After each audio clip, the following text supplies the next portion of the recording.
Assalamualaikum warahmatullahi wabarakatuh. Perkenalkan, nama saya Reno Oktivan.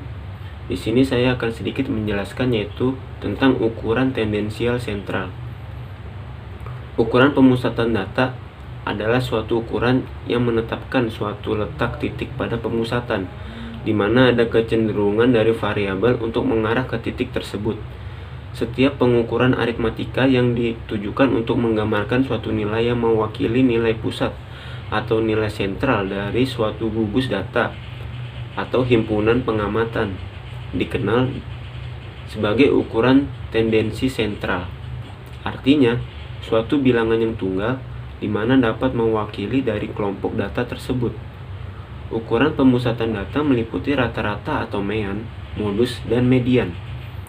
Untuk ukuran letak meliputi kuartil, desil, dan persentil yang akan dibahas satu persatu dalam materi ini.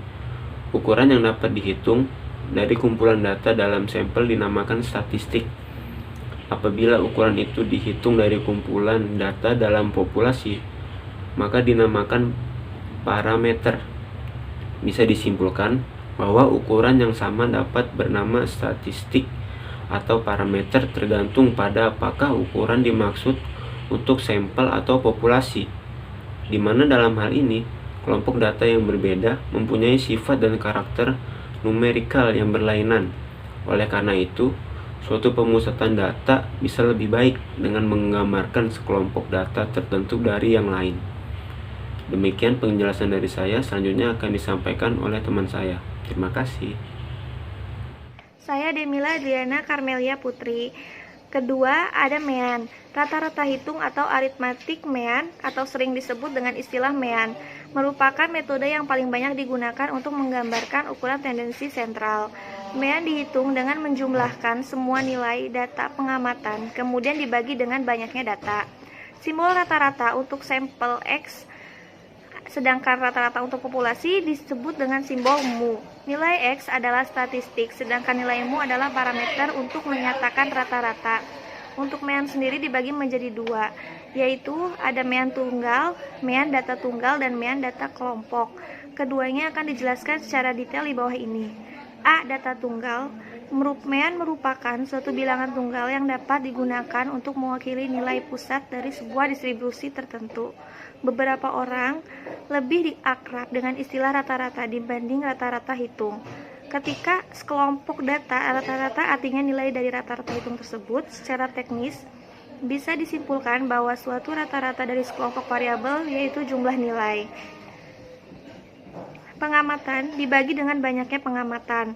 Secara matematis, rata-rata data tunggal dirumuskan menjadi sebagai berikut, di mana X sama dengan mean, X1 jumlah data, N banyak data.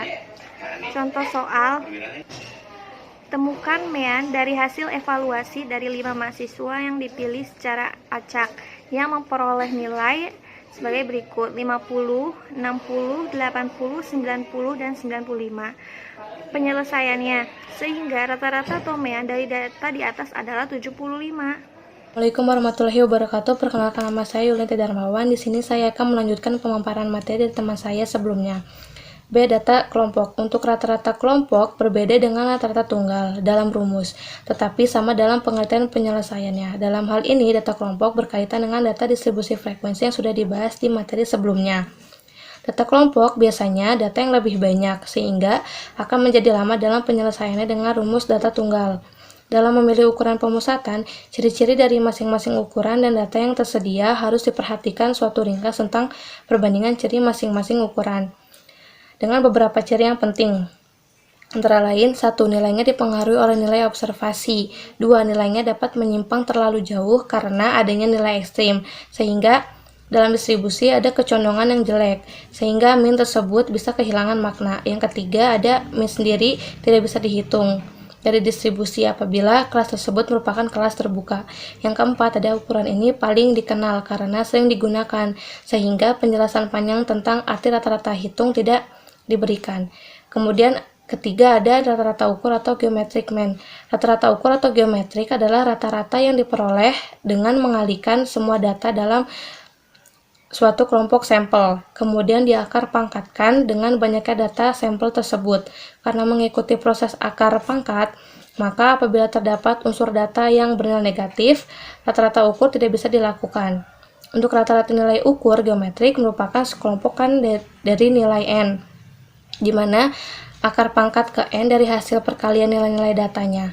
Apabila ada dua buah nilai, maka akar dari hasil nilai tersebut yang dinamakan rata-rata geometrik dengan rumus sebagai berikut. Dengan keterangan, U merupakan rata-rata ukur atau rata-rata geometrik, N banyaknya sampel, N besar atau huruf kapital yang menyatakan nilai dari hasil unsur-unsur data.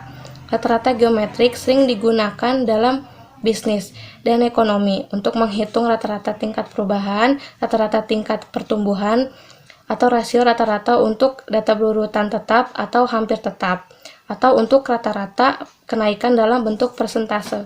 Sekian penjelasan materi dari saya, kemudian akan dilanjutkan oleh teman saya. Wassalamualaikum warahmatullahi wabarakatuh. Assalamualaikum warahmatullahi wabarakatuh. Saya Manat Arifi. 4.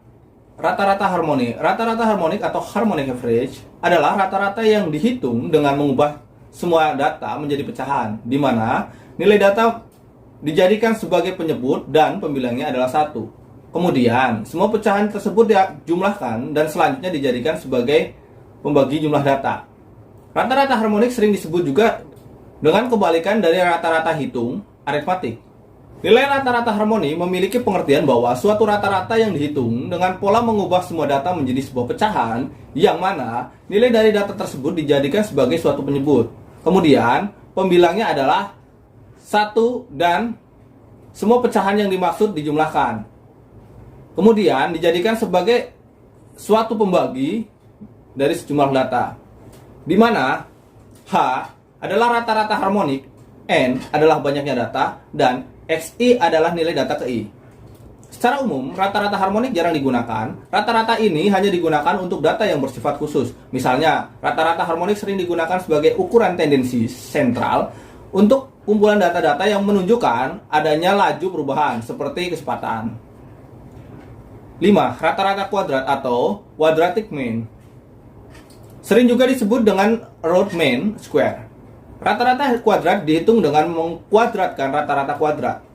Berbeda dengan rata-rata harmoni, rata-rata kuadrat yaitu akar pangkat 2 dari kuadrat nilai rata-rata tersebut. Sekian presentasi dari kelompok kami. Terima kasih. Assalamualaikum warahmatullahi wabarakatuh.